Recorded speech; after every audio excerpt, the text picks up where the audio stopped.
There's blessing in the breaking, even if it's just road rage. It's as simple as that to maybe losing someone that you love. There is no perfect way to heal. The best-selling author and host. The #1 health and wellness podcast. On Purpose with Jay Shetty.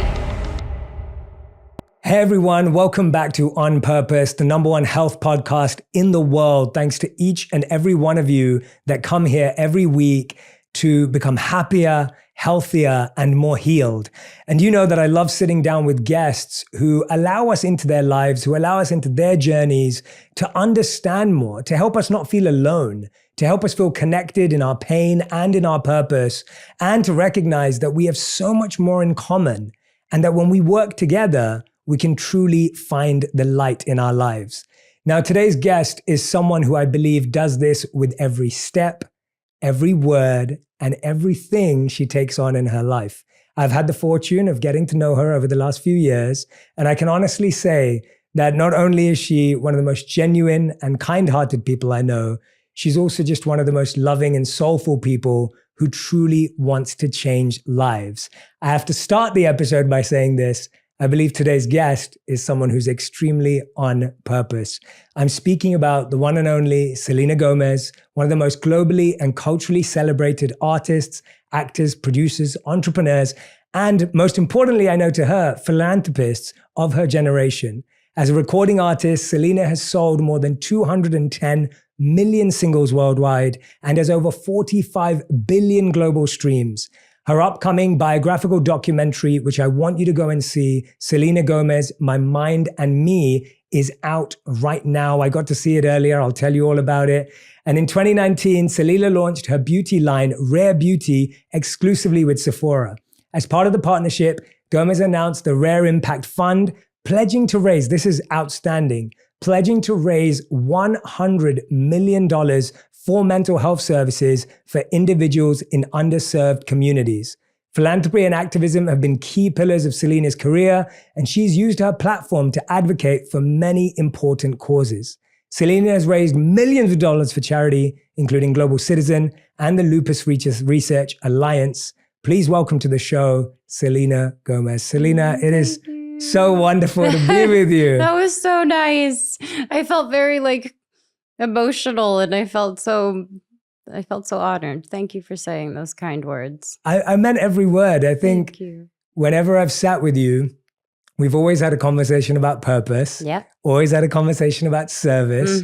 Always had a conversation that's reflective. But I wanted to start with this because we are going to talk about lots of deep and meaningful things today. Yes. But I also wanted to start with this because it's my first memory of meeting you, and you've probably forgotten this, but at least for me, God.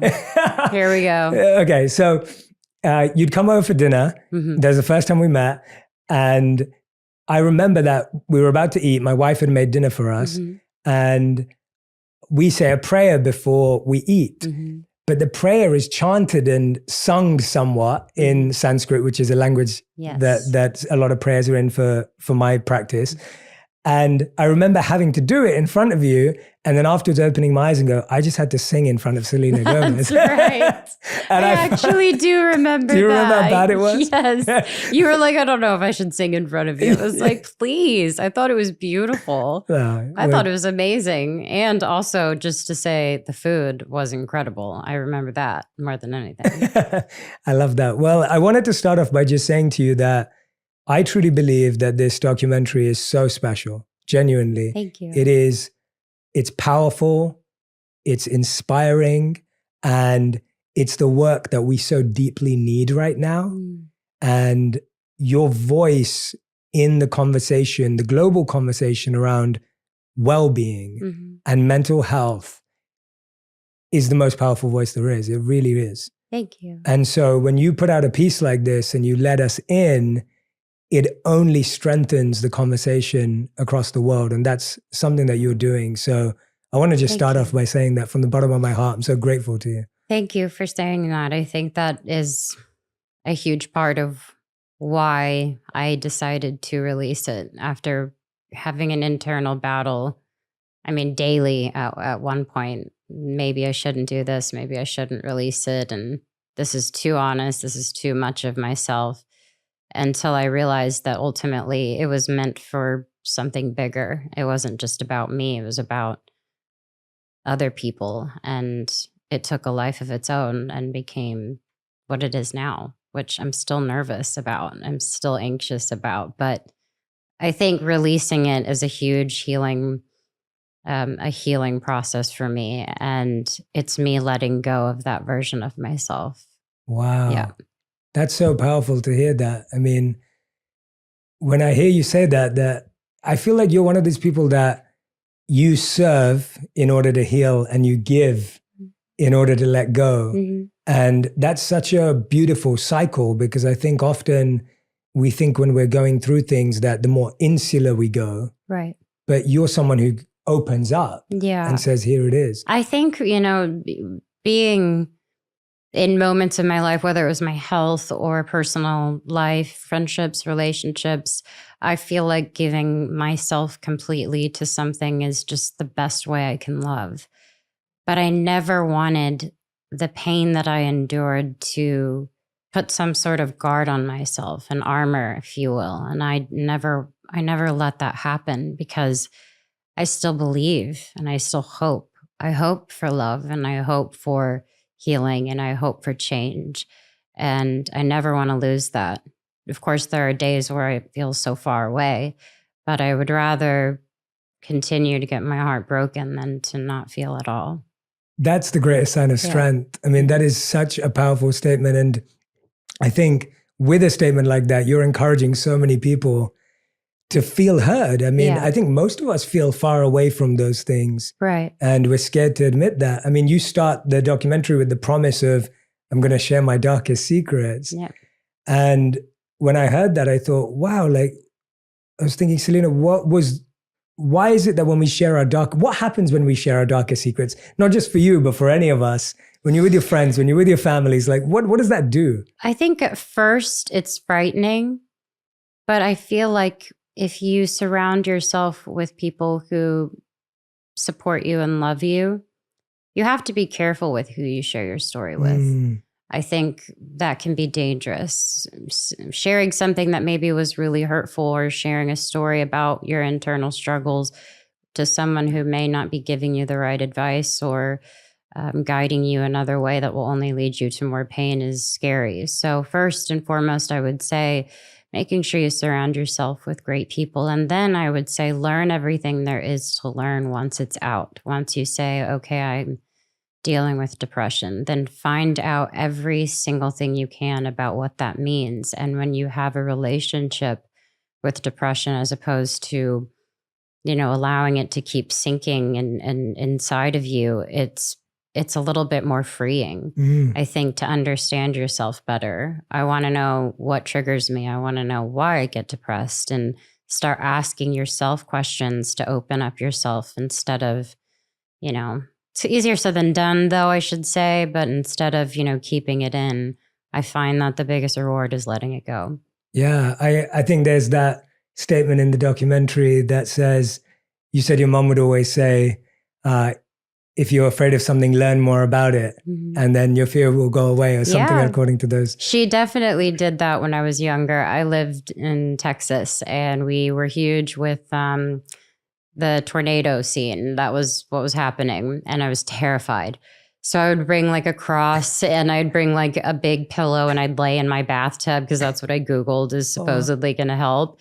And my mom would just kind of smile at me, and the next day, I remember she got me a bunch of books, and it was all about thunderstorms and different clouds and formations and all this stuff. And she just told me, she's like, it's not that scary, it's especially when you know that it's just a part of the world. And I guess they are still scary, but now I understand what happens. And But I love how you're applying that to depression. You're applying that to different things in your life. I completely agree with, my favorite thing that I say in the documentary is that I have bipolar.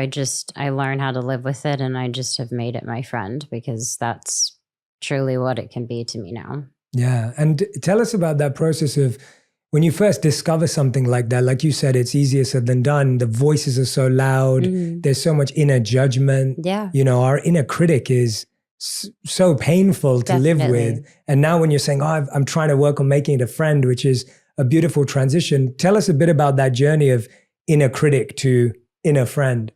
Well, to be honest, I've been to 4 treatment centers and I have a lot of opinions on, rehabs, if you will, or, places to go. There's a lot that I don't agree with, but what I will say is throughout all of it, learning lessons through dialectical behavior therapy or cognitive behavioral therapy, there's something that's always been embedded in me throughout all of those different moments in my life. And that was always to recognize when something was happening to me, accepting it.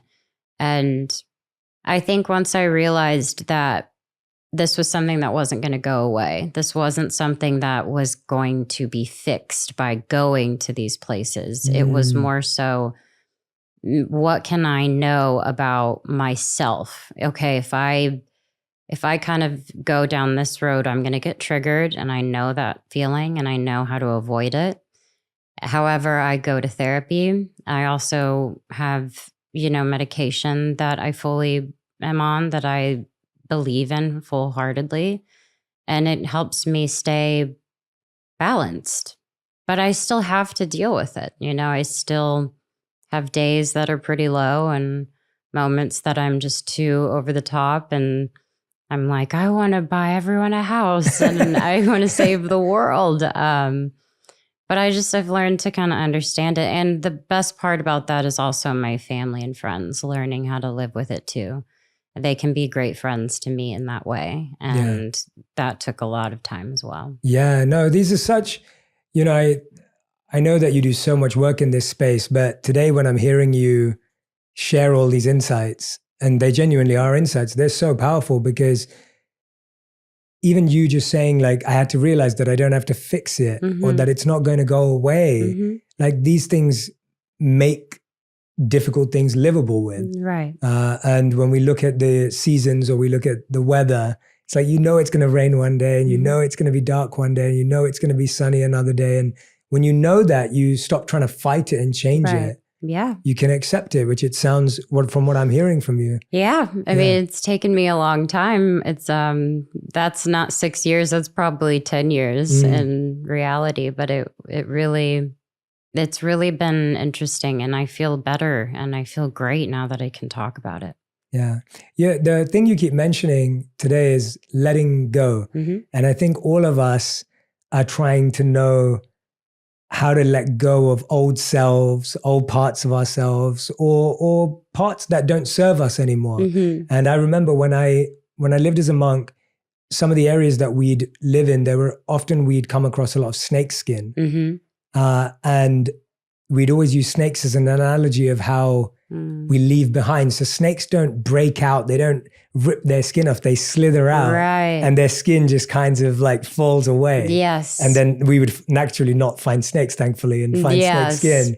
But that analogy always like really resonated with me. The idea that when we're shedding, when we're letting go, it's not a aggressive process. Right. How did you learn to become compassionate and calmer with yourself? Because at first we can really feel like we're trying to break something off. Yeah, I think I tend to blame myself when I can't let something go. I feel maybe something is my fault, or I should have done more of this or less of that. And it starts to become, just like I kind of turn sad.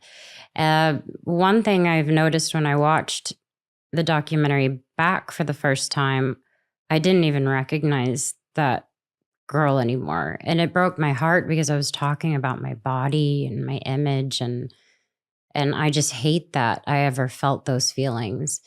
And I think because I have a younger sister, there's been this huge responsibility given to me in a way that has helped me. And I say this about my fans as well, or people that have, grown with me. I've almost had to get back up every time, more so for them than myself. And that's something I've learned to really understand. It's it's healthy to want to be strong for other people, but I needed to recognize I needed to be strong for myself. And that took a while. And it took things like making myself uncomfortable and changing my my thought process, changing the things I watch on TV, changing the music I'm listening to, little things that I can adjust that will perhaps change my mood or make me feel better instead of worse, you know? It is some of these small things, isn't it? Yeah. Oh my gosh, I love scary movies, but I can't watch them all the time. I'm like happy and I'm like, guys, let's watch a scary movie. Everyone's like, why? Why on earth do you want to do that right now? And you're kind of like, yeah, you're right. Do they manage to persuade you? Yeah, most of the time. Yeah. But it was Halloween, so I got my way for a few weeks. You did? Yeah. What did you end up watching? Oh, we watched Halloween. We watched Freddy Krueger, Nightmare on Elm Street. Which one ruins your mood the worst? Like which one makes it? Oh my goodness, probably like Hereditary, something really dark. Yeah. But it was fun. It was Halloween. We were just celebrating. Yeah, no, I always call it cliffhanger chemicals. Oh yeah. Like, I feel like when we watch things that put us into states of anxiety or stress, we release all these cliffhanger chemicals. Totally. And now you're like, well, why can't I sleep? Yep, Like, exactly. duh. Why Yeah. am I having bad dreams? Yeah, Radhi's like that. So my wife's like that.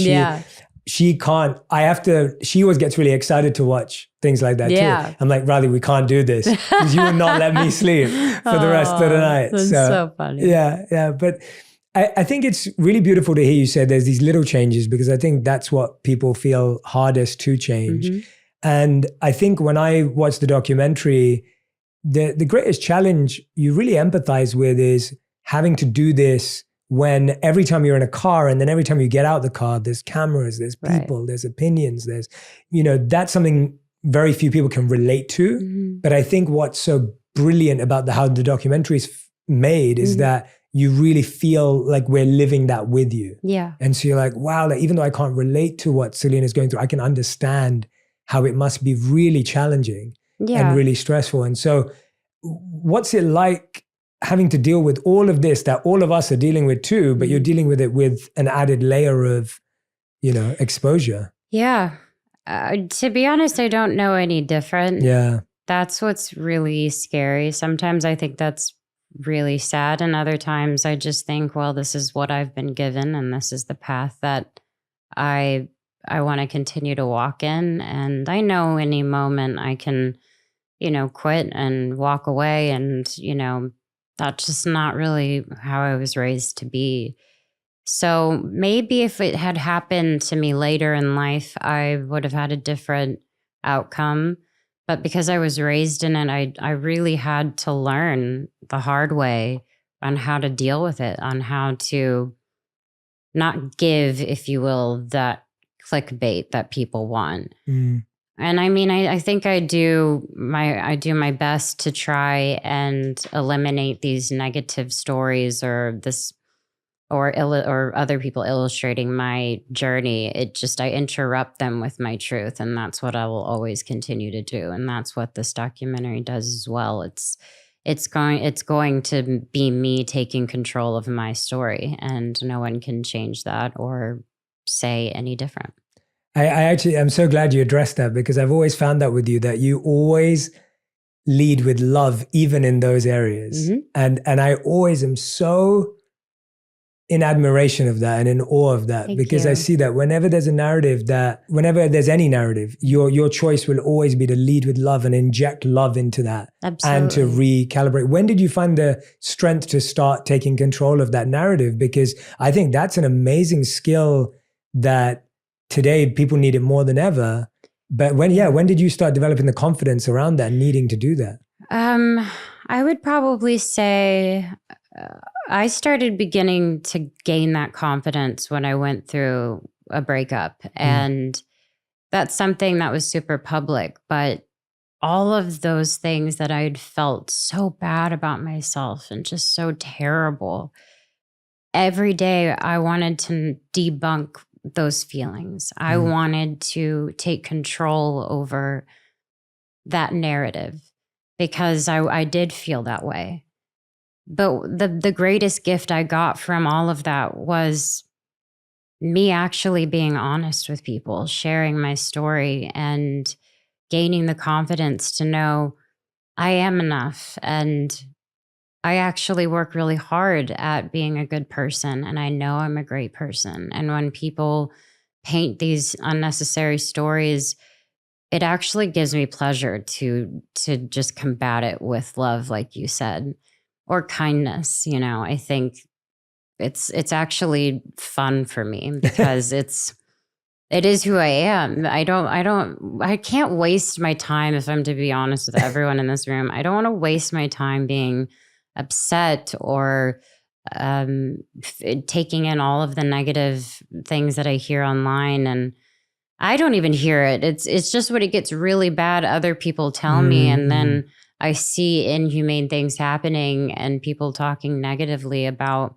other women, and it just drives me absolutely crazy. And I think I'll just always be that kind of person. And I would say I'm grateful for my past because it's made me a lot stronger. Yeah. Well, I want you to know that, we see you for that. Thank you. Like it is, whenever you do that, I am completely mind blown because it requires so much self-assurance. It requires so much commitment to your truth, and then also for everyone else. So thank you so much for leading the way, even in that, like another thing. Like, no, it's so hard to do. It's so easy to be defensive.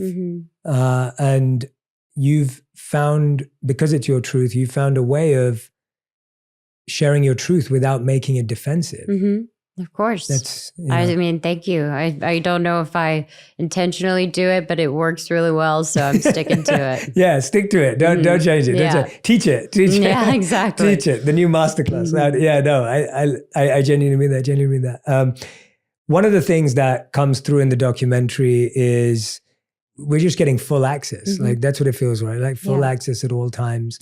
And we get to see all of your relationships. And you get to see the relationships that are long-term. You get newer relationships. You get all these different people who are interacting with you. And they're interacting with you in every element. Like we get to see you straight after an interview, straight before an interview.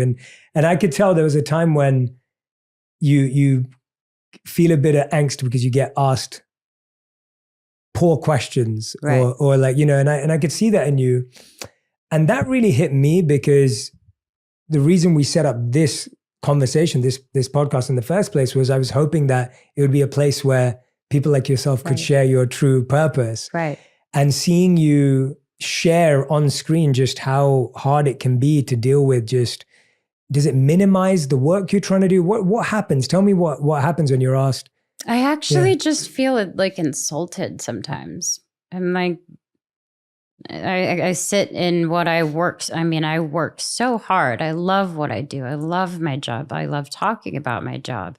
There's different facets of my job that I love talking about for different reasons. And when I sit down and I have to do press from, starting at 8 a.m. till, whenever the night ends, it's frustrating. You want to spend that time talking about meaningful moments. And I wanted that to be in the documentary because I felt like I know that a lot of artists, maybe not everyone, but I know a lot of artists and people in my position feel that way. And I hope that it will only, maybe shift that a bit and maybe stop asking people what word you associate with marshmallow and maybe ask them how they're doing. Maybe just having a bit of an inspiration to do more and be better. And yeah, it actually is pretty crazy because that happens. It's weird. Yeah, it is really weird. And it's interesting because I feel like there's such a trend that's been created about asking people clickbaity, buzzy, moment questions. And then you think, well, but this is a human. Totally. With emotions and ideas and views. And I think often people think, oh, well, I've only got them for 10 minutes. So I better just ask them all this stuff. But you forget that there's a whole person behind that. The documentary really humanizes you. What parts of you did you really want people to understand better or see more that you think they haven't been able to see over time? Just, I guess, where I was meant to be. in the beginning, it really made me kind of sad. I wanted it to be a documentary that was really fun and about me doing this big tour. And instead, I felt so bad because we were filming these really intense moments. And then I had to stop filming. And I think I really ultimately wanted people to realize that I'm not really that put together. I can be, and I feel much better now. But I don't want people to ever look at me and think she has it all and she's figured it out and she is, perfect or whatever. I hope no one thinks that. But I just don't ever want to be that kind of public figure. I want to be someone that hopefully could be a friend that could just disarm you from the celebrity-esque part of it. I just want to be someone that people can genuinely walk up to and say, hey, I understand what you walked through. I did too. And have a conversation with. Yeah. Why is that important? Why do you think it's important that, I guess for a long time, your people did consider celebrity to be perfect, or maybe it was portrayed that way sometimes, maybe it wasn't. But why do you think it's important for people to see that no one in the world, including me, anyone we're talking about, there's no one who's perfect? But why is that so important? It's important to me because I felt like I had to be when I was, when I was going through relationships, I felt like I had to be a certain way. That's why in 2016, I was talking about my body and talking about my appearance and talking about how, everyone's going to see me as this Disney kid. No one's going to take me seriously. All of those moments, that's kind of where, that's where all the confusion came from for me. Yeah. Yeah. Sense. No, that does make sense. That's a really fascinating answer because, it's almost like you've had to live that way. Yeah. And then you're kind of unpacking it for everyone and breaking down that image that's created. And I think that definitely comes across.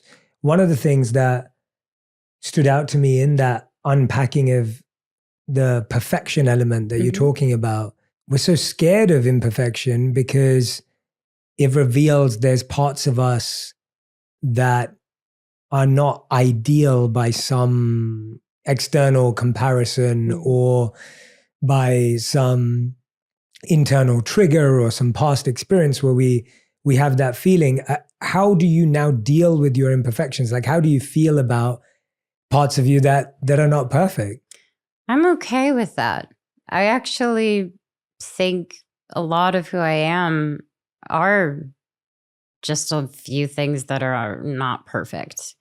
Even down to my laugh. Sometimes I used to be insecure about my laugh, or, the fact that I'll always talk during a movie, or, I always do something minuscule. And I think little things like that make me happy because I feel like everybody else in the world.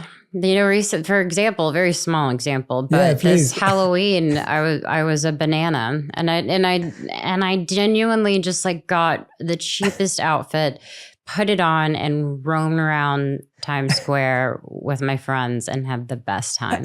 And everyone kept sending me these memes because everybody else kind of went all out, and maybe I could have painted my face and done a little more, but everyone looked really sexy and fun, and literally I was a banana.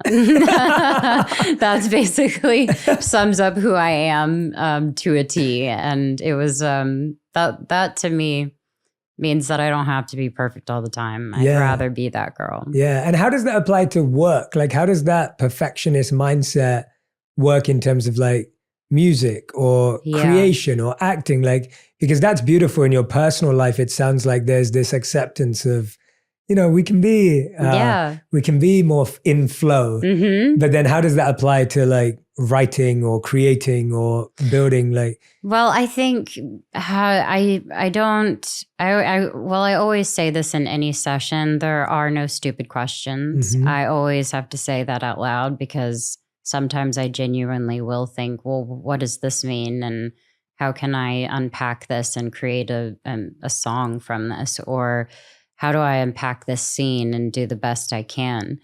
You know, there are mistakes that happen in the studio and on set that actually end up becoming a part of it. You know, me messing up a line actually ended up being funny and we kept it in the show. Or, you know, there's something I said in a lyric that was wrong and it ends up being the biggest hook that we've got. And I look for those moments. Yeah.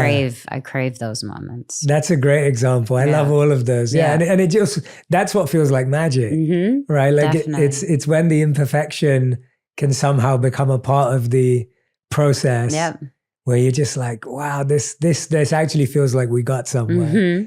And so I think when we start, I love that idea applied both personally and professionally, because I think even the parts of ourselves that we consider to be imperfect, the parts of ourselves that we consider to be broken, when you start seeing use in those, when you start seeing purpose in those, I always say that there's blessing in the breaking.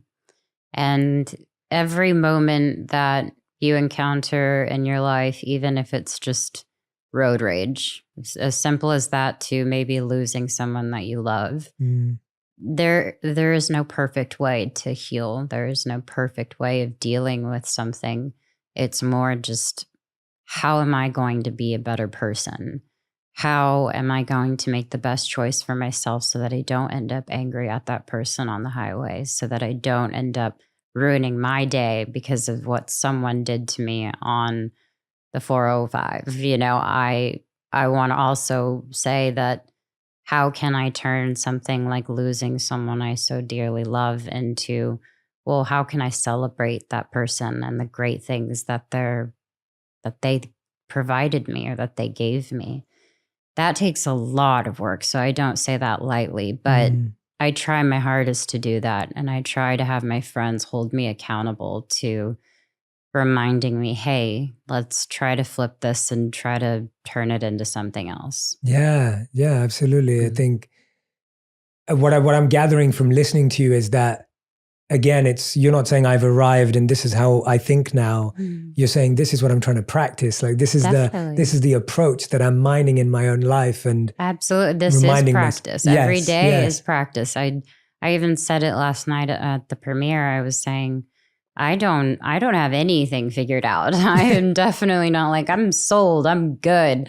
It's more just, this is a continuation. My story is not done, and I can't wait to find out what's going to happen next. And doesn't mean it's going to be easy, and sure there's going to be bumps that happen, but I'm going to learn how to live with them. Yeah. As someone who's so committed to moving forward, what did it feel like going back to like your school and all these old places? I won't give away too many, but in the documentary you go and visit, you know, people love that. What does that do? Well, going home is like, to me, it's untainted territory. Right. It is safe. It is simple and kind. Where I'm from, it is all about, you know, being together, loving each other. I go home and people are like, welcome home, Miss Gomez. They're not, you know, treating me any differently. And I enjoy visiting, you know, what made me who I am. And it always gives me a good sense of like, oh, I hope I can inspire people from where I'm from, because there's not a lot to do where I'm from, but I hope I can inspire just one person to do something bigger than that. Yeah. Was there any particular place that you went back that almost gave you a special feeling, or something surprised you that you're like, oh, I didn't think this was going to be. Yeah. Well, my snow cone place. I loved that place. I would go with my dad all the time and my cousin, and we would get the pickle snow cones with, like, you know, grape in it. And it would just be so yummy and amazing. And it just, you know, brought me back to when it would be so hot in Texas. And I was with my family and we would just stop there and sit outside for an hour and just talk. And it was just the best. Yeah, I love that. Yeah, that's great to hear. I think there's always, I have this park in my hometown. It's called Broomfield Park. And it's still charming to me, even though I don't think if anyone else went there, they'd find it that charming. They'd be like, okay. I know. But when I go back, I know where I used to go and buy my ice cream from, and, you know, where the truck would be. And there's all these special moments that almost, But it sounds like, again, like it sounds like it's not like you're like, oh, I missed that. It's almost like that was a part of me and it's a beautiful thing. But now I'm happy to be new. And even today when we were just walking over here and we were talking about just you finding places that fuel you. Yeah. And it seems like you've become open to saying, okay, it's okay that life is changing and transitioning. Yeah. And there's new places that feel more like home than old places. I hate change. I really do. But I felt in the past year, which is it's pretty new. Yeah. I have really, really embraced the uncomfortableness of change. And I think it's because I get so exhausted of the same thing over and over again. And it scares me, but I did learn that my world can be bigger by being in a different destination. I work on my show, Only Murders in the Building. It's in New York where I shoot. And I've never spent more than a week or two in New York, and I'm there for months. And just that alone was an uncomfortable, experience. But I loved it. And I loved the friendships I made and the knowledge that I was gaining, the people I was around, the park and walking, and just how precious life is. It's celebrated. There's culture. It just becomes addicting to want to put yourself in these situations and see what happens. So I will say in the past year, I've felt more comfortable with change, and I'm grateful for it. And I'm going to continue to do that. And I want that. How did you get comfortable with that discomfort, I guess, in the first place? If you're someone who said, hated change, didn't like change, like what, I guess obviously naturally work and everything like that. But was there something internally where you were like, okay, now I need to, because you've done uncomfortable things your whole life, right? Yeah, definitely. Like you've had to do so many difficult things, whether it's going on tour when you're young or transitioning careers. You've constantly done uncomfortable things. Yeah, but I think I had always kind of returned to the same behavior and the same pattern of maybe, well, I'm nervous of going out because I don't want to be seen today, or I'm going to just stay in because I feel anxious, or I don't want to go out to that event because I don't want to get seen. I was finding myself just being terrified of the world, and that just isn't a way of living. And it's easy to go do a job because, well, I'm with a bunch of people. They help me look good. I do my job. I smile and I'm done. But taking spontaneous trips or, getting out and going to the Balboa Park, which is a very simple park, just doing that kind of stuff is necessary. And I noticed that New York really helped me. It just really opened me up. The show is really great. And I think being around a bunch of New Yorkers, it does something to you, man. It's good. Yeah. Well, one of the biggest changes in atmosphere that you talk about in the documentary is you go to Africa. You're right. And that's a big change. Definitely. Even if it's a shorter period of time, but you were still there for a considerable... I was there for a week, yes. Yeah. But I mean, that definitely wasn't the first time that I had taken trips. In the vein of wanting to go for a mission. And it was one of the most beautiful moments of the film for me, because we actually thought we were just going to make a quick little video about, what we were there to do. And then we fell in love with the people, we fell in love with the story, and we started noticing that everywhere in the world, mental health is very, very real. It's very much something that's affecting everyone. And then you kind of realize that the world it's a small place sometimes, because you're all kind of walking through pain and you're all looking at things in a different way, but ultimately you all want to be happy. And I felt like they inspired me more than I could have done anything for them.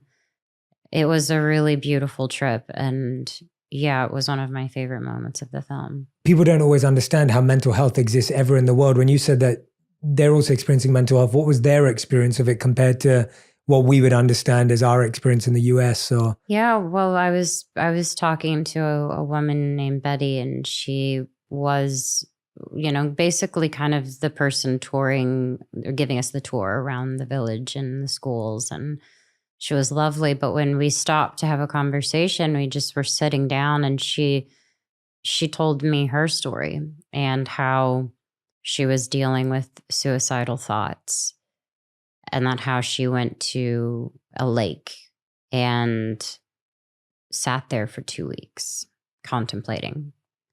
Not a day or an hour of moment. It was 2 weeks. And that was something that I felt floored by, because that's different. Obviously, we can have those thoughts, but she dismissed herself from everyone, and she had to find it with herself, when so many people don't need to walk through that alone, but she did.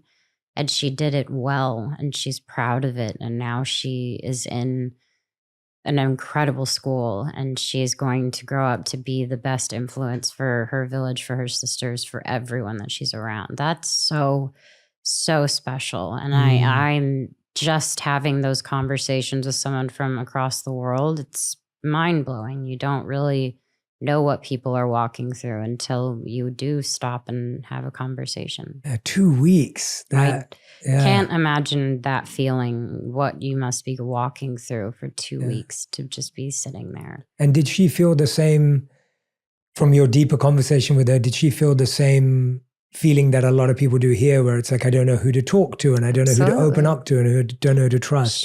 She thought that she needed to be everything for her family, and she felt like she was letting them down. Same thing of not feeling good enough, not feeling like her being there would even be helpful. And you do find the similarities in it. And that's how I felt like I bonded with her. It's incredible, right? Like cross culture, cross world, to have a human moment like that with someone. What purpose have those missions played in your life, in terms of, like you said, this is not the first time you've been out, and I'm sure it's not the last as well. No. It's something that you want to continue to do. I mean, there was a moment in the documentary where you don't want to leave. Yeah. I don't think I necessarily will always be broadcasting when I'm taking these trips, or wanting to do more and help and travel.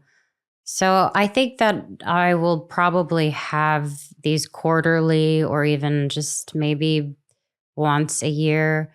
I kind of have to set time apart for that, and I make it a priority, just because I feel personally that everyone is my brother and sister. We're all here together, living, being, and, wanting to navigate life together. And I want to continue to travel the world and be able to spread some sort of message, or bring change in some form. I don't know, something, I want to be able to continue to always do something. And eventually I do believe my life will end up being something along the lines of doing the things that you do, I got a few more things to do first. But eventually, yes. Well, you're already doing them. You're already doing them. And there's that moment. There's the moment in the documentary, I think you're asked through a mirror envelope question. What is your greatest dream, or your ultimate dream, I think is the word. And this is exactly what you say. You say, I want to find a way to change lives. And I want to find a way to impact lives. And I think when people think of their ultimate dream, that's not the natural thing that comes to their mind. Right. When did helping others become such a big understanding others as well? Because it's not just, I know you feel you're growing from these experiences. When did that become an ultimate dream? Like, when did that, what was your dream as a little girl? And then, how did that evolve? I think that I was just going to say my mom. I mean, from a very young age, we didn't have a lot, but it didn't matter. It was every Thanksgiving we were going to, we would go and help out in soup kitchens. And my mom would talk to me about, why we were there, and explain to me the way of the world. And we would, see really hard things. And Texas, can be very, very conservative, and my mom would just break those barriers for me and explain to me how beautiful people are and how complicated and complex things are about the world. She never protected me in a way of not showing me the bad things. She showed me everything, and that's what has always been a part of my life. I mean, down to I'd be on set and I'd be talking to the director and someone would come give me a water. And if my mom noticed that I didn't say thank you, she would just remind me gently in a way that was like, hey, next time be aware and be thankful. And it's kind of like, oh yeah, you're right. Sorry, Mom. But you're right. You got to be aware of people, and you have to be aware of what people are walking through. Yeah. I mean, that's such try. no. And it's I think that's such a beautiful message to anyone who is growing up with a little bit more in terms of anyone who's grown up. Even, everyone goes through so many difficult things, but I felt the same when I first went to India. I was around 9 years old when I first went to India. Wow. And I remember we didn't have a lot growing up, but we were still traveling to India. We were in a car and you look out the window and you see kids your age. I remember, just seeing tons of kids my age on the streets and just, it was just, it just made me aware that there was a whole other world out there of experience that I only learned about later on. Yeah. But I couldn't agree with you more that when you feel like you're a part, even a small part of the solution, the problem starts to feel more within reach. Right. And I feel like sometimes when we push the problem away or we try and keep it out of sight, it just feels bigger and harder and more difficult. Absolutely. Yeah. Ignoring it is not fun. I've done that before. It just, you end up coping in ways that you never thought that you would. And you end up feeling disappointed because you don't want to ever feel like you're doing the wrong thing. I believe that everyone deep down knows what's right and what's wrong. And when you're at your rock bottom, if you will, because I believe that everybody does eventually have one of those moments, hopefully it's just going to get lighter and lighter because you can start to attack it in a way where, how do I approach this and figure out how to get myself out of this state of mind? And I've learned how to do that in the past few years, and I'm really grateful for it. It's a choice sometimes, but then I also hate when people say that because sometimes I genuinely wake up in a depressive state and I can't get out of bed, but I allow myself to have that day and just focus on things that can make me feel better instead of pushing it away and saying, no, it's fine. I'm going to go out. I'm going to go do something. I'm going to go get my adrenaline up. I'm going to ignore it and ignore it and ignore it. It doesn't help at all. Yeah. And you just said there that everyone goes through a rock bottom moment. Like everyone goes through that in their life in different ways. How have you become more mindful of your fears and rock bottoms? Because I think often we ask people like, I look at your life and I think you've gone through so many difficult things, and how do you deal with fears now? Because we all still have fears, we all still have worries, but I feel like you've found a way to become mindful of those things and become a bit more prepared for them. Well, thank you. Yeah. I think maybe you are seeing a good side of me because I have the hardest time doing it. I don't know. My fears are relatively, they're quieter, maybe I should say. Like for example, this documentary coming out, I am still nervous. I'm nervous for the reaction, even though I know that I have good intentions behind it. I think that I just have to understand that my fears are only going to continue to show me what I'm capable of. The more that I face my fears, the more that I feel I'm gaining strength, I'm gaining wisdom, and I just want to keep doing that. And I just hope to get better, hope to get smarter, I hope to become stronger and be a great person. Yeah, that's a phenomenal answer. And I don't think I'm seeing a good side of you, Selena. I think I'm like, what do you, I guess so. I think, I don't think it's a good side because I don't believe you have a bad side. Oh, you're very sweet. But I think it's your truth that we're seeing. You know, it's the essence of us. Yeah. That I'm trying to see in you and myself, in anyone around me, anyone I meet, whoever you bump into. It's like when you see someone's essence, that essence is pure and is genuine and is like strong and powerful and capable, and everything else is not a side of us. It's just stuff that covers us up. You're right. Right? Like, doesn't it feel that way? Like, you're absolutely right. Yeah. Like, I feel like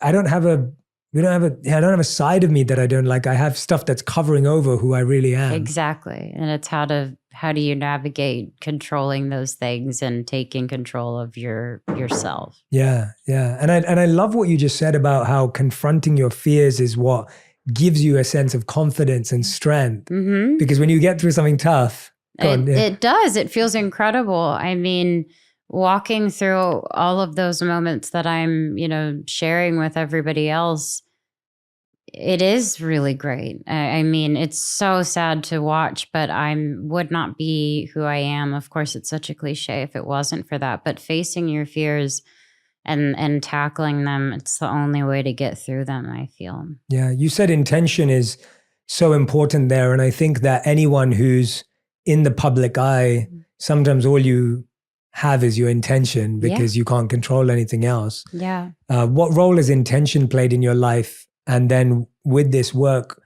more clearly, what is your intention for everyone who's going to watch it? Like, what is your hope and wish for the different people that will see it? But first of all, what role has intention played in your life, especially as things have continued to grow? I think maybe in the past 5 years, I felt like projects I was a part of, even endorsements, something like that, the intention behind me being a part of anything needed to be good.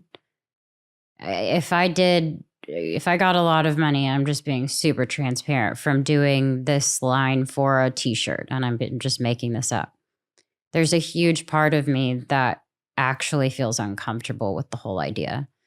And that's just me. I have to think, okay, thank you, but I need to figure out how this is also not going to be just about me. Mm-hmm. It's going to be about everyone that's involved in this. How can I turn it into, hey, we're going to do some percentages to this, and this is how we're going to do the deal.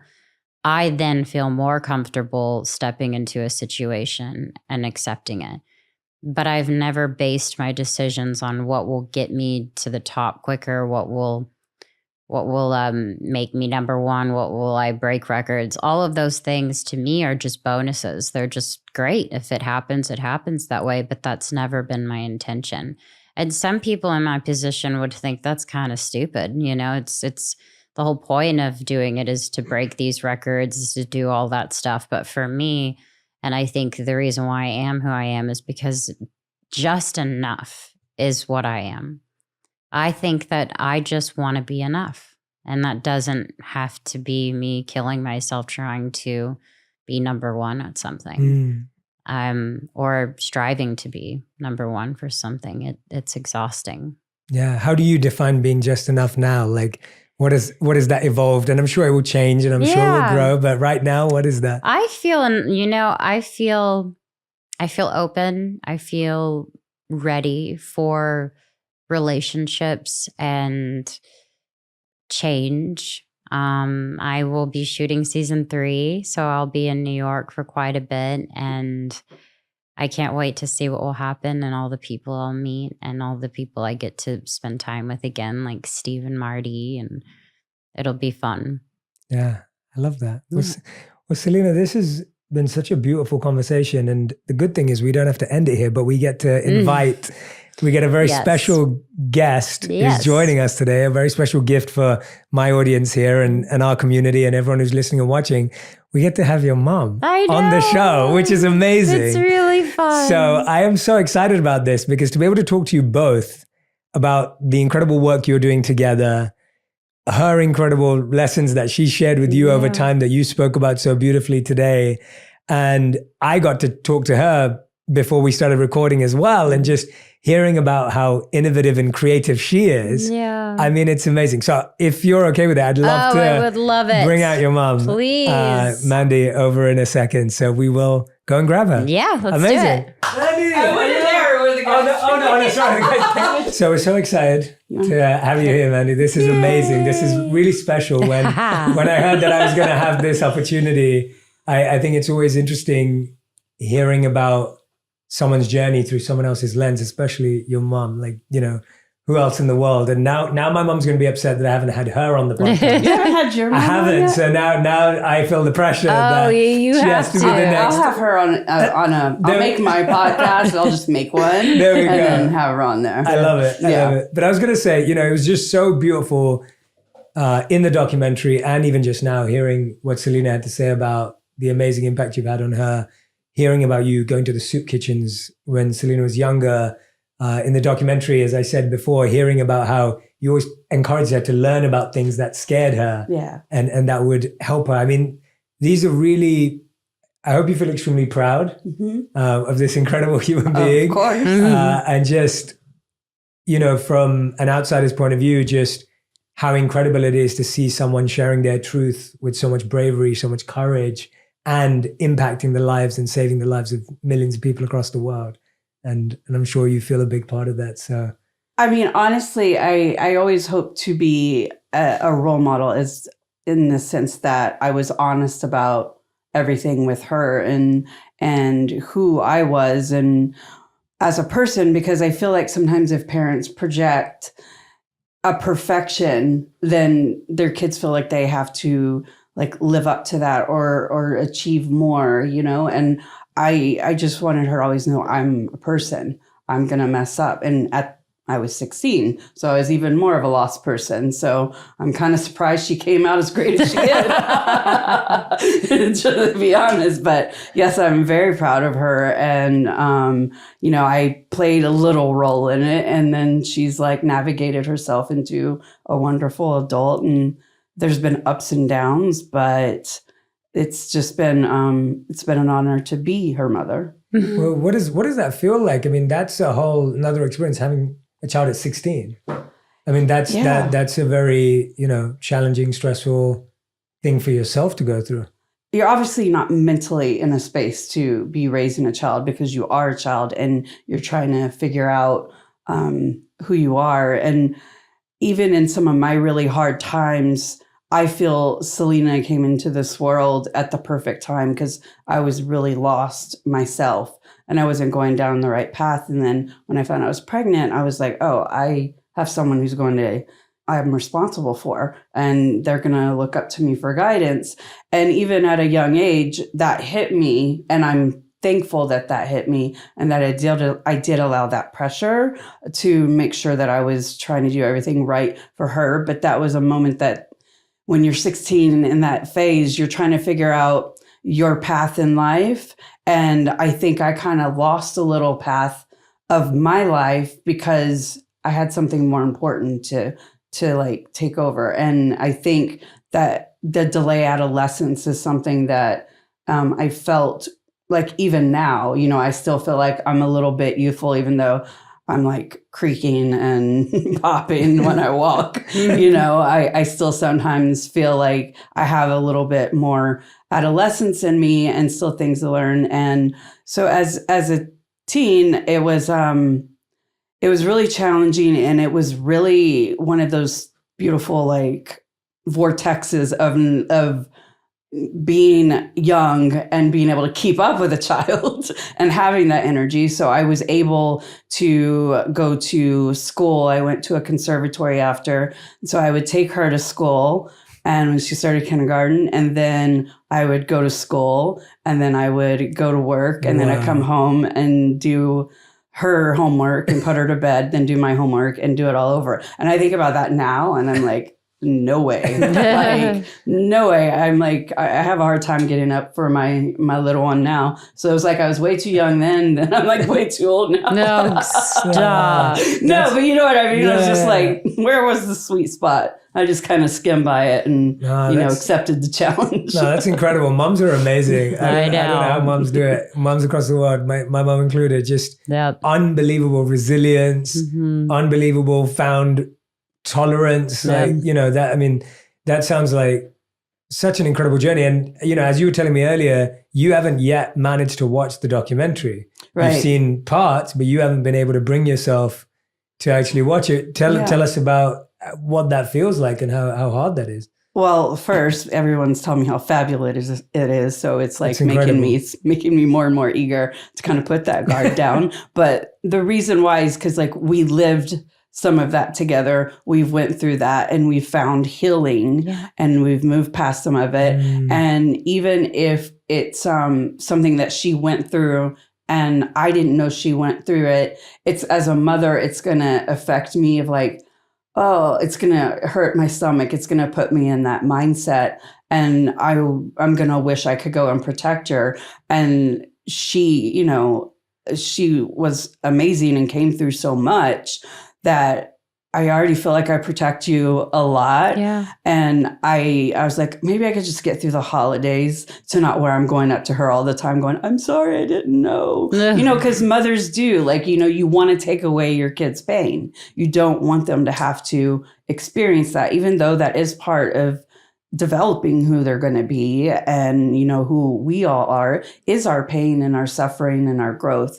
So it's like either I'm going to have to be in that mood where it's that time where I'm just like, I'm not getting out of bed today. And I already know I'm going to be a little funky. And then watch it and then just be alone and kind of cry and then call her and tell her I'm sorry that I wasn't there in that moment. But, you know, you just can't helicopter parent. Yeah. So it just feels like her first breakup she ever had, I cried. Yeah. I was like, oh, 13. they're both hurting. They're both hurting. These poor kids. I wish I could take their pain like away. our date was like a chaperone us to like the movies. Like they didn't make it. I love that. So A mum's heart though. That's a mum's heart. Like unless you're a mum, you don't, you know, it's hard to, Totally. it's hard to fully understand. Like yeah. just everything you just said there of like, wow, like we've already lived through that. We've healed through that. To revisit that again, that's painful. To feel a sense of guilt that I wasn't there for someone in a certain way. I didn't know what they were going through. That carries a certain guilt. I mean, Selena, hearing that from your mom, like, what does it feel like when she's like, she hasn't been able to watch it because of all of this? How does that feel Well, for it's not far off. I've only seen it twice. you? Wow.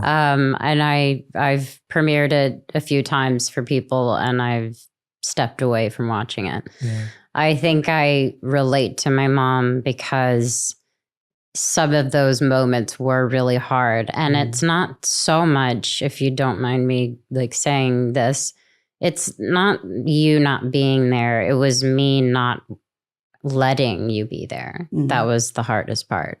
Mm. And it was also not letting most of my people, like my family, in because I was in so much pain and I was walking through all these things. And in a way, I am glad that I walked through some of it alone because it made me who I am. But at the same time, it breaks my heart to know that I had to walk through that when I didn't need to do it alone. Mm. So it's very much, I relate to her. I understand why she feels that way for sure. And I get it. So. Yeah. It's wonderful hearing both your perspectives on it because I think it, again, just you being here, Mandy, and I'm so grateful that you genuinely are here because it just grounds this back into we're not watching a TV show, Mm-hmm. right? Like I think Alec did such a great job with it because I even though I'm not Selena's mother, it's like I can feel what you're saying through the way the story's told. But I think often when we watch things like this, we're like, oh yeah, that's a TV show. It's not someone's life. Mm-hmm. And then when I'm sitting all of a sudden with you, I'm like, oh no, but this is real life. Like this is someone's actual life and emotions. And that, you know, that having your voice in this conversation is so useful for that. Mm. Well, I mean, I look at like kind of when we're going to the premiere last night, I had a moment before where I was crying. I'm like, I'm going to need to cry and just get it over with, even though I was just there to support her and I didn't watch the film. The power and the fear which I always call fear the false existence appearing real. Mm. And so like the fear is like everyone is seeing you in your darkest moment, and that it's out there for the world to judge. And they will judge it however they will, because even, you know, again, not seeing the documentary, I hear it's very real and raw and honest and open. To do something like that, it's for me, I cry out of fear of like how you were feeling and like how I could protect you. And then I was like, I know that the little bit I did in the interview, I was down a week afterwards because it did put me back in that place, even though we weren't there. And I blacked out the minute, you know, Alex said action, and he was so nice about it. And my lovely friend, dear friend, Emily, who does my hair and makeup, she was back there going, and she was all crying. And then she's like, I didn't know. And I'm like, well, now everyone's going to know. And there's something beautiful to that, because you're exposing a lot, and that can be fearful, but you're also giving a lot if that's how you look at it. Mm-hmm. And so I think it can make those dark moments really beautiful. Yeah. Well, I think that's something you as a family seem to have definitely embodied, the idea of using your pain to serve others, figuring out a way to make sure that these stories are not just told in silos, but they help other people feel connected. And, you know, with what you're doing with Wondermind, like, tell us a bit about the mission behind why you founded that and why you brought that to life, because I feel it comes from the same place of like, we're going through these things personally, but we also know this is a collective global challenge. And so we want to be a part of supporting those communities. When I was really young, and I was about 7 years old, I did have my first and only suicide attempt. Wow. However you say it. And it didn't happen. 7 years old. 7 years old. And I think that traces back the time of always not feeling like nothing around me made sense in my world. And it was just like, I felt like I was, and, you know, nothing bad was happening. It's just like, this seems wrong to me. This seems wrong to me. I seem wrong. Like, how do I fix this? But from that moment, I've always carried, I think, that moment in my life, in my mind, of like not wanting anyone to ever feel that way, which is what led us to 13 Reasons Why and some of her fans opening up to us. When I read that, I knew that needed to be a conversational piece. And from the response of what it did and opening those conversations, it inspired me to do more, but it was like about the timing of what we wanted to do and how we're going to use it. And so collaborating and figuring out what's missing out there as a support system was the ecosystem that we're you know, planning and working tirelessly to create, where all of it is cohesive and you have one place to go to see that, you know, we actually targeted really a filter of feelings. So everybody has feelings that might not be a diagnosed medical condition, but also how can we put out content every day that, you know, keeps it light, but keeps it real and keeps it open for conversation, and build a community where everyone will feel safe and not ashamed of like a feeling that they're having, and not ashamed. I heard you guys talking about perfection. It's like, I don't like to pretend there is perfection. Mm-hmm. You know, I think perfection kind of puts a little bit of pressure whenever you can just be. Mm-hmm. Like, just be. And like, so I'm not a big social media fan, but definitely go to Wondermind where we share positive messages.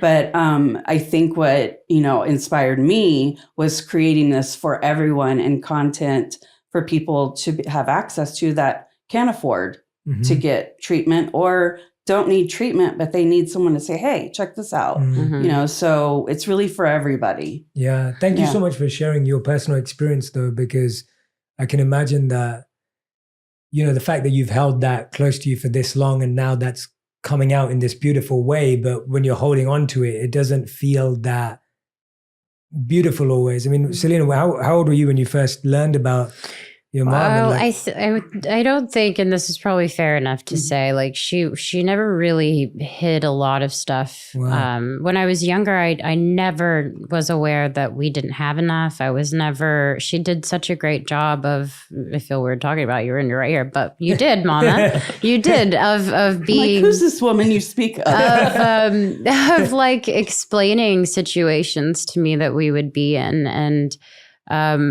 I feel around 18 I kind of started to realize more of her story, and obviously it broke my heart, and there are things that I never knew were going on, and she did such a great job of just letting me have a really great childhood. And then once I realized we could be open and honest with each other, that's kind of how Wondermind started as well. We really, ended up working together on an interview, and we shared such interests with, the person that was interviewing with us. And we thought, hey, this is something we could probably do together.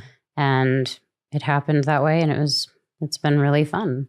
I do want to, I know this is like a love fest, but like, I do want to, there's a moment that, like you touched me during that time that I don't even know if you remember.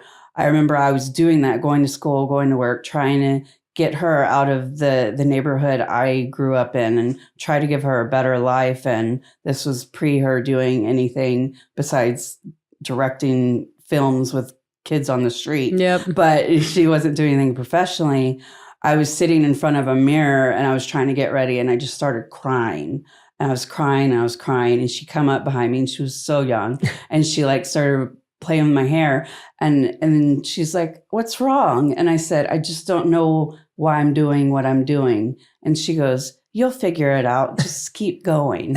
Mhm. And it was like, I was like, she's already smarter than me.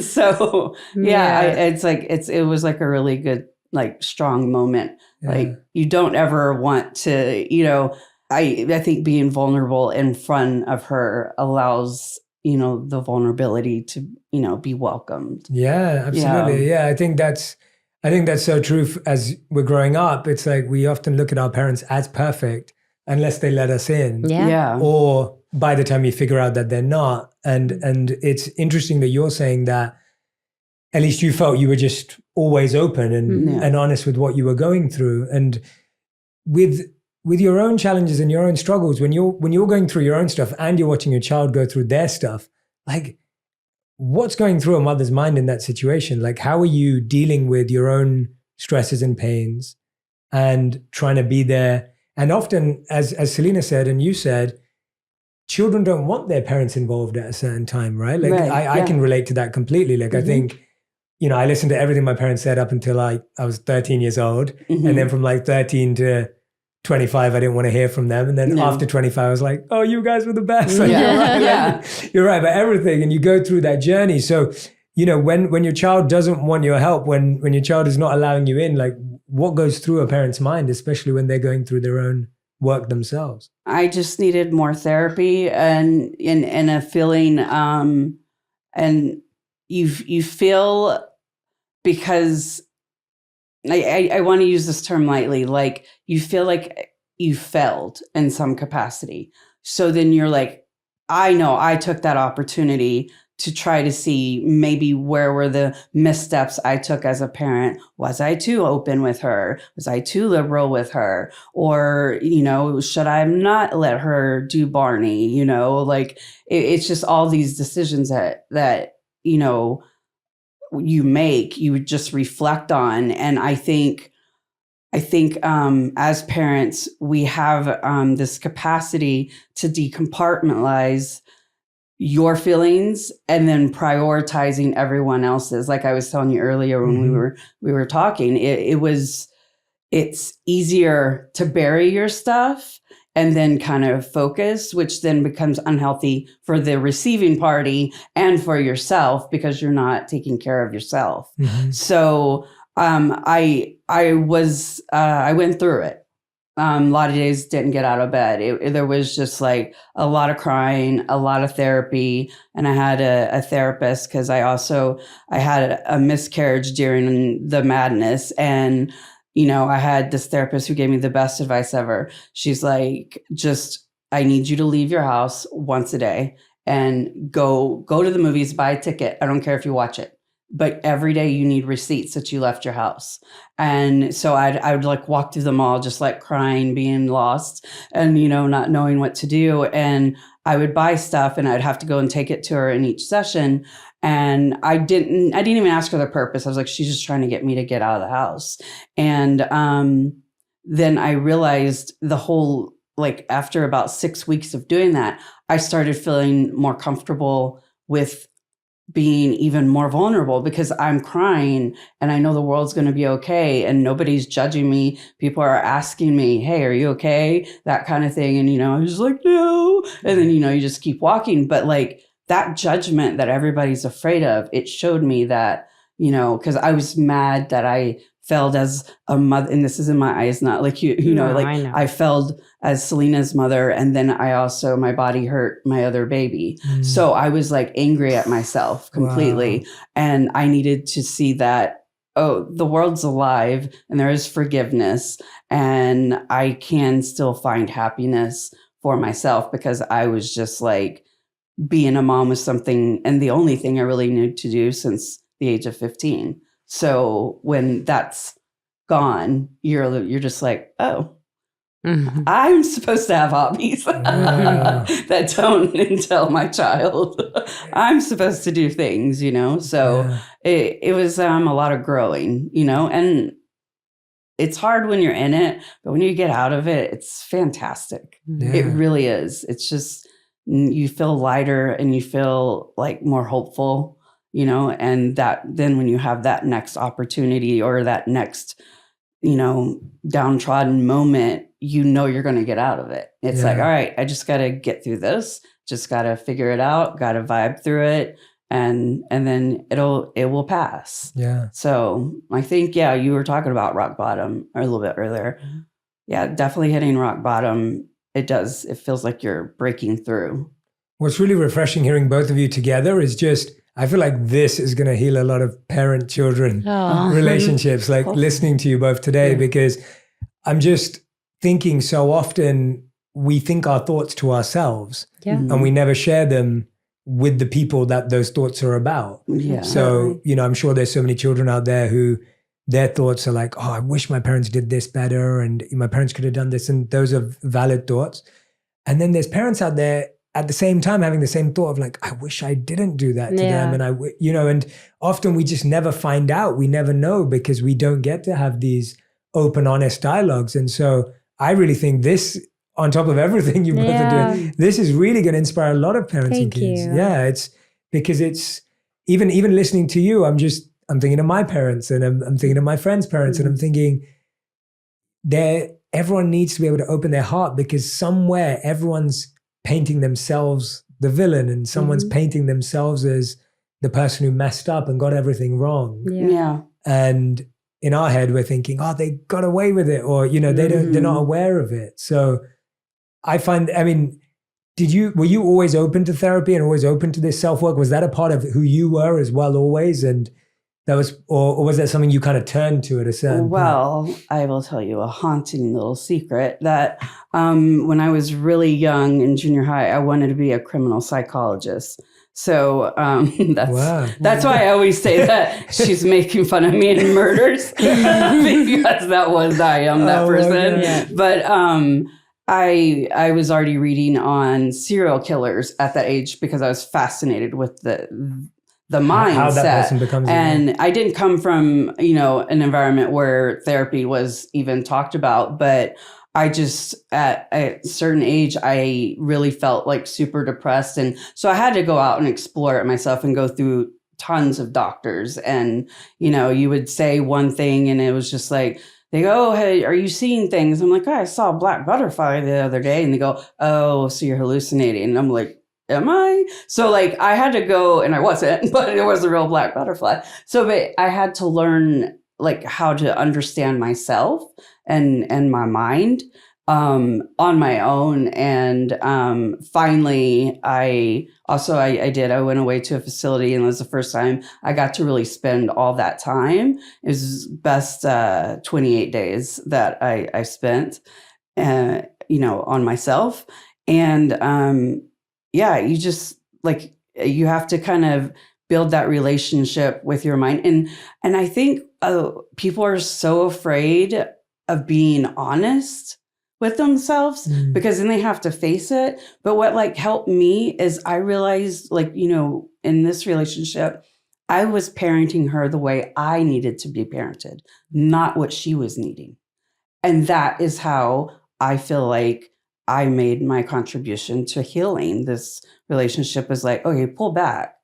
I need to know her and her needs, not like be the mama bear, even though I still haven't lost that completely. Mm-mm. But like, sometimes I just need to listen and not fix it. Mm-hmm. And so that was the biggest thing. I think I really went on a little tailspin there, but that was the biggest thing that I learned through, that whole time that we were separated. It was like seeing who I was and how other people see me. And I do that every day. I'll say something. I'm like, okay, how did that come off to someone else? Because I have ADHD. So I'm quick to like spurt out whatever's in my brain. And then I'm like, they really didn't need to know that, but it's out there in the world now. The self work in this room is amazing. Yeah, the amount of like self reflection and self awareness in this room is really strong. This is very powerful stuff. No, and you did not get lost on a tangent at all. I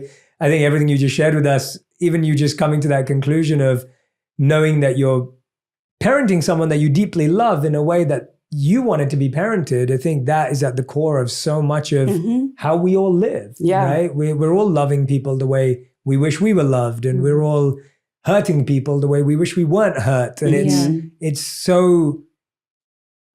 just fascinating when we finally, look beneath the surface and uncover why it's all there and where it is. And to do that together and separately. I love this idea that there were times when you had to do this at a distance from each other as well. Yeah. I think that's such a healthy message to be out there as well in the world. I think we're often all trying to solve all our issues in the same place. Yeah. And that creates, definitely. I think there are moments even in friendships where it was necessary for me to take a step back and figure out what is serving me, what's not serving me, what makes me happy, what's challenging me, what's helping me move forward versus what's not. I think it's really important.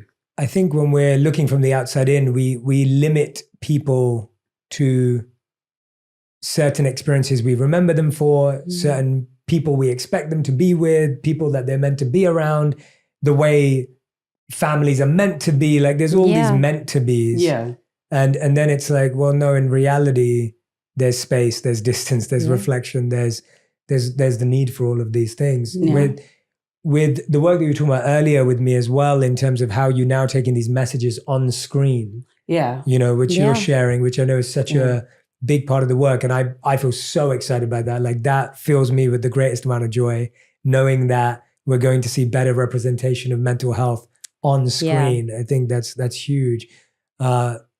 Where did you start to realize that from 13 Reasons Why, as we spoke about earlier, like where did you start to realize that was so important for people to see that representation on screen? Well, I think it comes back to not wanting people to feel like I did at 7 years old. It's like, I'm so open, like with, I'm bipolar or I have ADHD, I was misdiagnosed for a while. So like, I was always so open with it. And, even in a town where they're so accepting in certain capacities, it's still like, well, she's not stable. And I even would joke and go, yeah, I'm crazy. I'm crazy.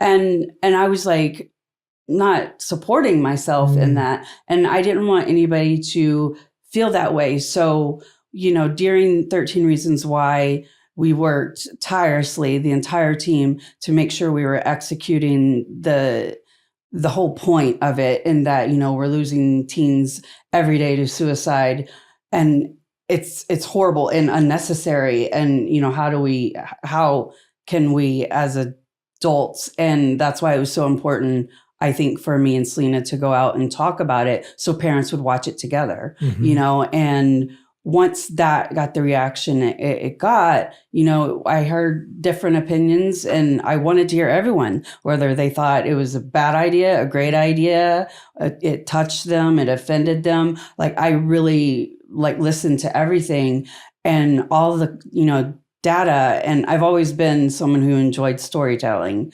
And so I like to tell stories.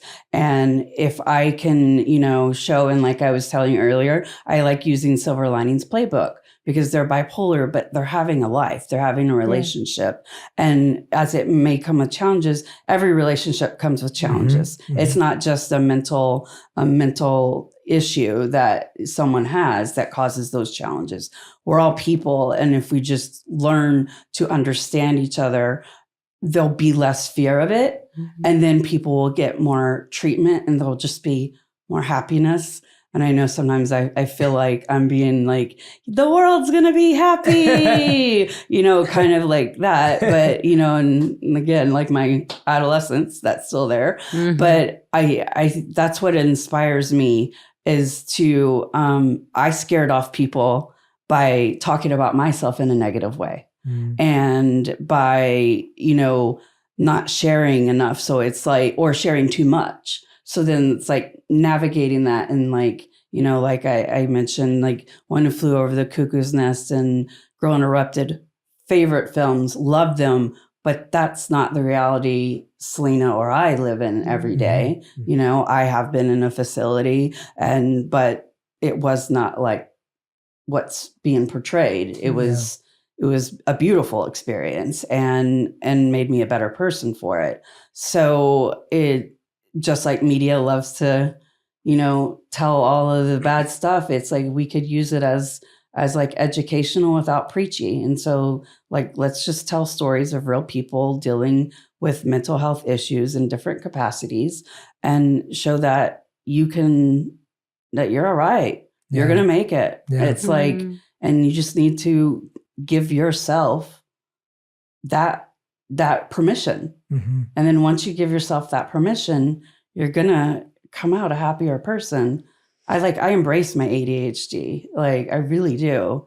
We have a lot of fun together. Well, I think this is painting a beautiful picture of just how like we always want growth to be this perfect line. Right. You know, we expect growth in families individually to just look like, oh, we're just all growing at the same time. And isn't this beautiful? And it's like, well, no, growth is not that way. Right. Yeah. And growth is being patient when my daughter wants to grow this way and I'm trying to figure this out. Or I'm going to be patient while my mom pivots and shifts. And that's what growth is. Growth is being patient with each other. And growth is holding space and being okay when we're not being the nicest people to each other. Like, there's so much more to growth. And so I want to thank you both for displaying that and sharing that with us today. No, thank you. Because it's it's special seeing it from this perspective for sure. Rather than either or. We end every On Purpose episode with a final 5, which I'm going to ask to both of you. Okay. So you'll do one question at a time each. Okay. And these are 1 word to 1 sentence maximum. Great. They are not questions like what's your favorite color, I promise. Okay, that's fine. They're all thoughtful questions, Okay. as you would expect. Selena. Okay, so question number 1 is, what is the best advice you've ever received or heard when it comes to mental health? I'm sure it's like in a Brene Brown book. I'm I'm feeling like greatly. that's Right on my wrist. Yeah. I think the best advice that had been given is probably what I have thoroughly said throughout my documentary and speaking with you is learning how to make it a part of your life. Like that's why I say make it your friend. Because I think you have to understand why, and sometimes you may not always know why. But if you can understand that it's a feeling, like my mom said, where maybe this will pass and maybe you just got to go through it and you have to have the day in bed crying, you have to do those things in order to figure out what it is that's going to set you free from it. Maybe that would be Great it. advice. There's Make it a something. practice, yeah. I think mine was take your time. That was what I was told when I went to That's treatment. freeing. Yeah. Take your Yeah. time. It's really good. Yeah. Yeah. What's some of the second question? What's some of the worst advice you've ever heard or received when it comes to mental health? That it's all in my head and I can just control it. Mm. Like, stop having bad thoughts. Yeah. Mm. Yeah. I was going to say Yeah. somewhere along the lines of like, you're fine. I mean, yeah, I had someone say to me literally like, you're so dramatic, you make up everything, you know, and that was so hurtful. The worst. I felt the worst. Calm down. It's like, has that ever worked? Good answers. All right. Question number 3. How would you both define your current purpose in life? I fully feel that I am exactly where I'm meant to be. I am meant to share my story. And in this season of my life, I want to be loved the way I love people. I want to give the way people have so generously given to me. And I want to continue to work on becoming a better and a happier person every day. It's a beautiful purpose. I've received, so now I want to give. Powerful. Wow. This is really beautiful answers. Question number 4. What's something you used to value that you don't value that much anymore? Oh, people's opinions. Yes, I agree. It's so exhausting. I would say it is nice to hear great things, but I accept compliments in a manner where I can appreciate them, but I have to learn how to just know that I got to keep a straight head. I got to like understand that everything is a gift and not to let things get to my head. Mm-hmm. Yeah, because I always say, if you accept all the compliments internally, then you'll have to accept all the negative. So just Be careful. Just like be selective with what you let in. Yeah. Yeah. Yeah, there's a beautiful quote. I can't remember who said it, but it says, don't let compliments get to your head and criticism get to your heart. Yeah. Oh, I love that. Yeah, I love and that. That was very poetic with what I was trying to say. It's been said for Thank thousands you. of years. Yeah, thank you for just repeating it. No, but I think it's such a That's beautiful. great. Yeah, it is. And I think that's also when we're mindful of giving compliments to others. I think something that I've learned is that I enjoy, and we've talked about this today. I really enjoy the art of learning to see someone's essence. It's something that I try and live by and then when you want to compliment someone, it's like, how do you give a compliment that isn't empty flattery or that isn't just surface level? And I think when we get compliments like that, they don't go to our head, they do go to our heart. Yeah, and, absolutely. And it's different. So I hope that we can also learn to compliment each other in more, beautiful and Absolutely. genuine ways. 5th and final question number 5 is, if you could create one law that everyone in the world had to follow, what would it be? Practicing forgiveness. Wow. I probably would say something super simple and cheesy, but treat others the way you want to be treated. Mm-hmm. Yeah. And then we throw in the forgiveness. Yeah. One. Honestly, that's the biggest thing. Yeah. Forgiveness. Yeah. Yeah. I say we campaign. All right, let's do it, Mom. Forgiveness campaign. That's right. Wait, can I ask you a question? Of course you can, yeah. Okay. When is the last time you did something for the first time? Ooh. Wow, where did I know, that come all right. from? Okay, when was the last time I did I've been something practicing. for the first time? The most interesting answer that came to mind straight away, even though it was a couple of months ago now, I went trekking with gorillas in Rwanda. Wow. And it was amazing. It was it was a few months ago, and it was the most incredible experience of my entire That sounds life. wild. Yeah, so they're mountain gorilla, and they don't have any technology on them, or they're not treated a certain way. They're not in a zoo, or they're not trapped. You're in their home, and you have to set out early in the morning to go and look for them. And the people that are doing these tours, they know where they usually are, so they take you in that direction. Oh my That's God. so beautiful. And then you finally discover like this family of gorillas. And I thought I'd see one or two. I wasn't skeptical, but I was kind of like, who knows? Right. we saw 18 gorillas, like a family. Just like, Did they cuddle you? So no, so you're not, I wish. That's all I wish, want to yeah. see is Or- Jay being cuddled by a gorilla. They cuddle each other. Yeah. But they don't, the guides tell us that the only thing you have to do is maintain your distance. Okay. You're not allowed to try and touch them or their kids because Yeah. they see that as violent. Of But course. the gorillas are just so peaceful and they're so calm. And they have this sound that they make. This was my favorite part of the experience. So we were told by our guide that if you make this sound, it basically tells the gorillas, we come in peace.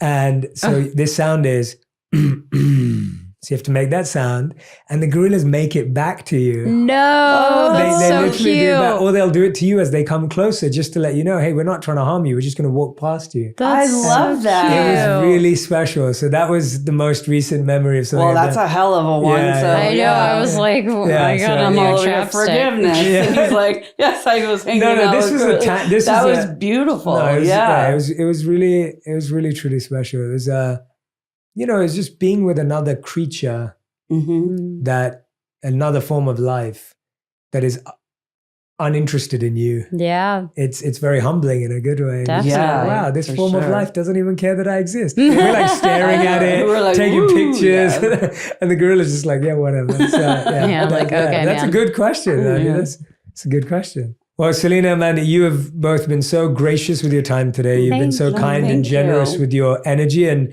this documentary is going to change so many lives. And it is going to shift the culture of how we share our pain in a way Thank you. that truly positively impacts the lives of people across the world. And so thank you both. I Selena, really thank you appreciate so it. much No, thank you. for sharing your heart for years, for sharing your soul, and for taking the time to create something that's truly going to be talked about for years and years to come. Oh boy, thanks. Thank Thank you, Jay. You're Thank the you. best. And thank you for your friendship as well. Of course. Mandy, thank you Thank for you. opening up so vulnerably with us today about your experiences, about all the gifts and the challenges that come with loving family and each other, and also for leading as part of this movement and everything you're doing with Wondermind and trying to help people all across the world with mental health and wellness. Thank you so much for your commitment to that. No, and thank you. Thank you for everything you do. Yeah. Yes. My All pleasure. together we can make it happen. I love it. Yeah. Thank you. That's perfect. you. Thank you both. Thank Oh, you I so love much. it. If you enjoyed this video, you will love my interview with Kendall Jenner on insecurity and finding confidence. Can't wait for you to watch it.